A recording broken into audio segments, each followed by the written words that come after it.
Hello, everyone. Hope everyone's doing well. Well, I've been doing pandemic purchasing, a lot of locks and everything else, but this right here, um, earlier in the year there was another old antique Yale catalog. Most of the time these things go for around $100 or more. I mean, usually the bid is start off at like $99 at least. And I saw this one available for $75. Now, they did give an accurate description of it. They said it had a lot of water damage and that it's been taken out and photocopied, some of the pages and stuff like that. And I was debating on whether even to get it because this one is 1903 and this one's 1917.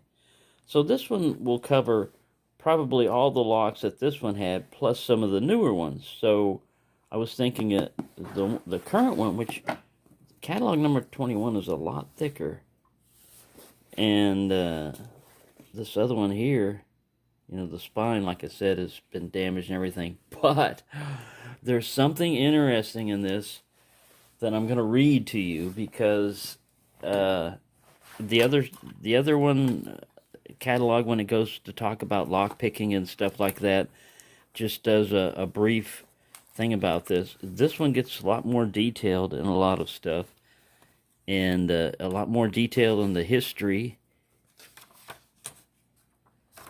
And it's not in bad shape for being like 120 years old, but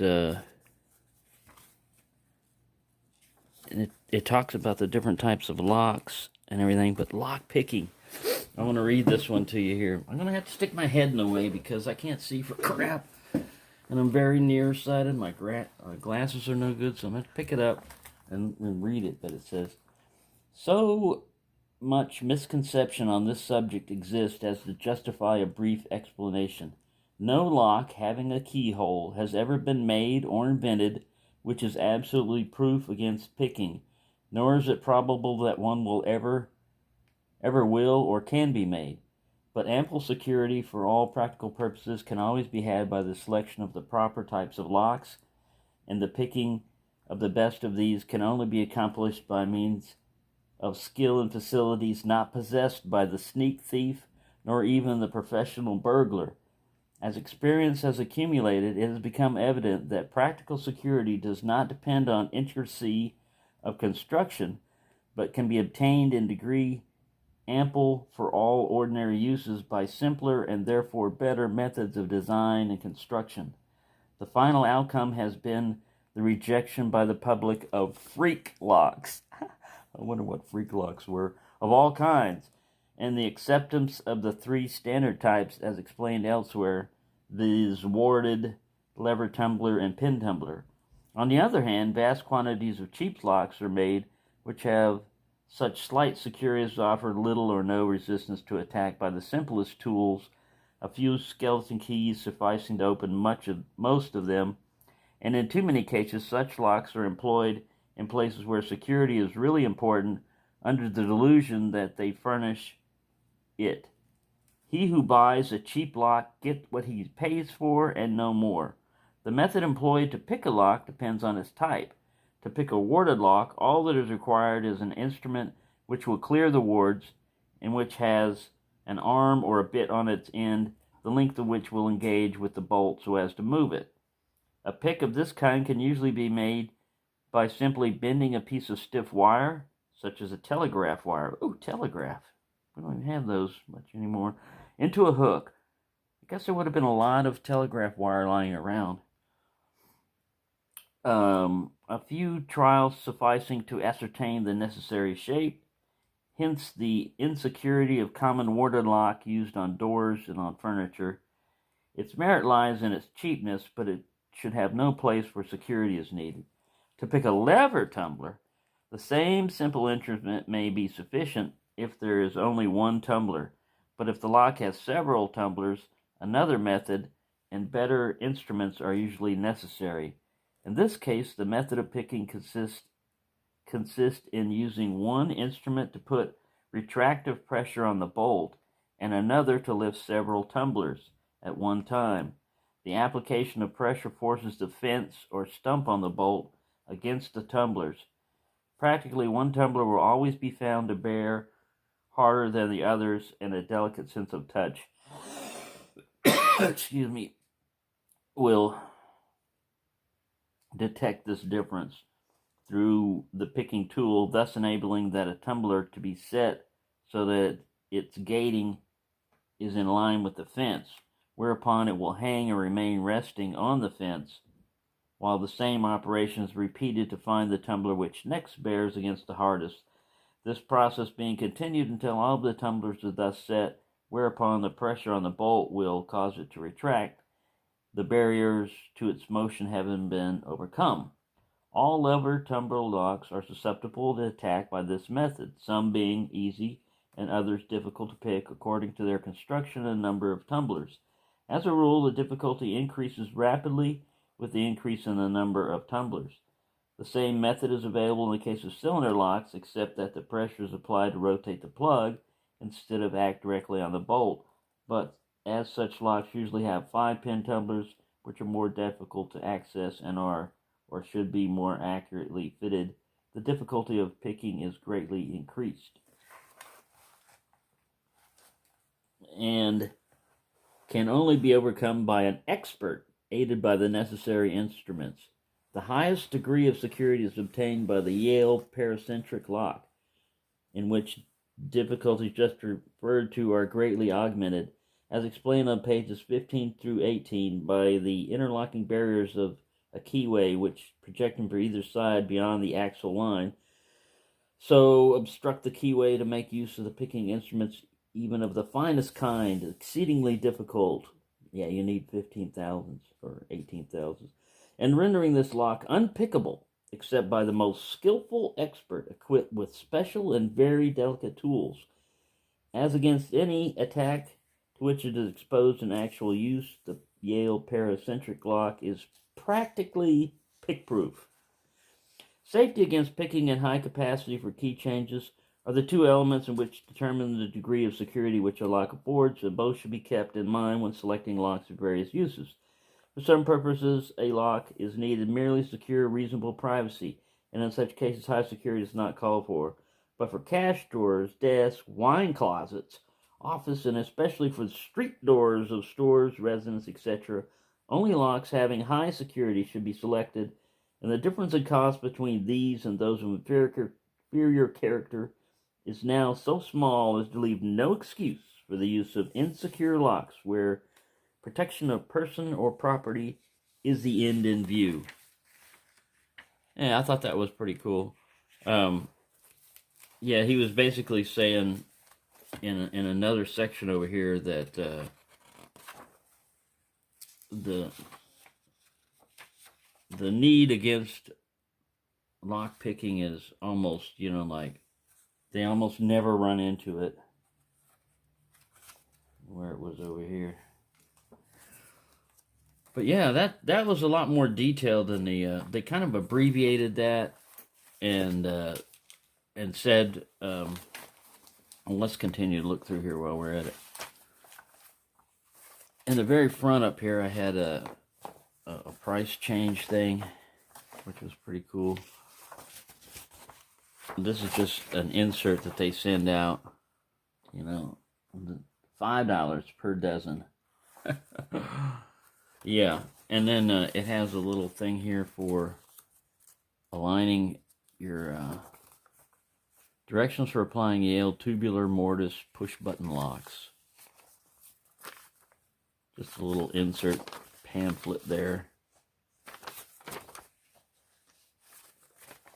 that shows a tubular mortise push-button lock.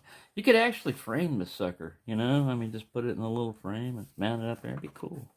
A little cool little drawing. And then this is an actual, I think, like template. Fold on this line. Anyway, they got that in there. And Cherokee sent me some pretty good inserts from another catalog also. That's a lot of just like personal letters and stuff that correspondence with the locksmith or whoever owned the place was sending to Yale and their response.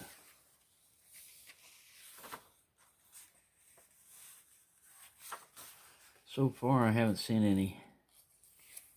Well, you know, they're showing some more of these. 843, 830s. These are cool, the standard lever tumblers.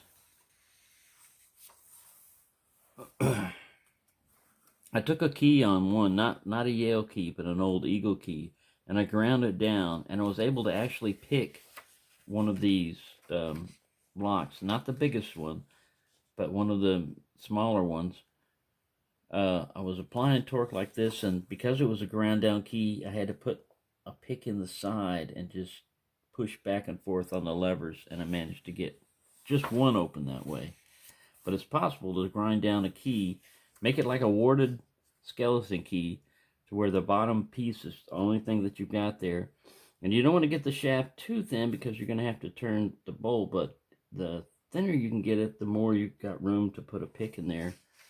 And you've only got you're picking sideways on those lever locks. So you're applying torque like this, and then you're trying to pick with another hand.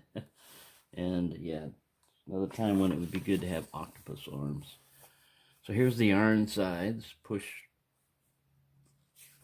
pin types.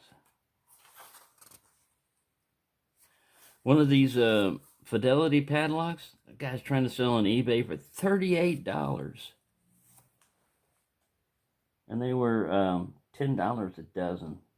An elaborate one was $13.50 back in the day. I know, yeah, you know, inflation and all that. Here's that Vulcan that I had. The little arm, that's a push. If you can find any of these are cool. You just gotta, like, Chris Capoon is developing a method with nails and a little block and everything to apply tension and stuff. It's the main thing is finding the right size pins to push these things. And these are warded padlocks. So far, it looks like I got one of these coming in. A bicycle sprocket lock. I bought one of those with an 1894 patent on it, date on it. There's a little bimetallics, one with a chain. I got this one in recently, another bicycle sprocket one. And yeah, then it just shows you the little night latches and all that other stuff. Let's see what it... Deadbolts. Stuff like that. Mortise locks and keys. Pretty much falling apart back here. And hardware. It's all separated. This is a Yale mortise lock that I got in. See if you can see the patent dates on there. I haven't cleaned it up yet.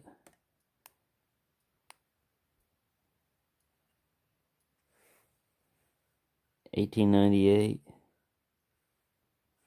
So I took it apart and looked at it, and it is a lever tumbler lock. Pretty cool. I don't think it ever had been opened before. I think there's dead bugs and spiders, spider nests and stuff like that. No, the other one I had is. Yeah, so there's your levers. That's your bolt. And there's your fence. It's only got one bolt, one fence. But some idiot painted over these. I don't know why these painters don't understand about locks, but it doesn't look like this thing has ever been moved since it's been painted. They were just basically using this part. But yeah, pretty cool. Like I said, I really love, in particular, Yale locks, but, you know, all antique locks are cool to me. And especially anything that's got a patent date on it or anything like that. So I'm going to clean off the paint and stuff off this and try to make it look a little bit better and get that bolt to functioning. And then it should be a fairly easy one to pick. This is what I remember as any skeleton key type locks that we had when I was a kid. It would be like on an interior door usually in a house. And they never would really lock it. You never really see anybody lock it. They just do this. You do that. You power off all you want. My little Bluetooth speaker over there. All right, so that's it basically. You probably couldn't hear anything because it was talking from over there on that speaker.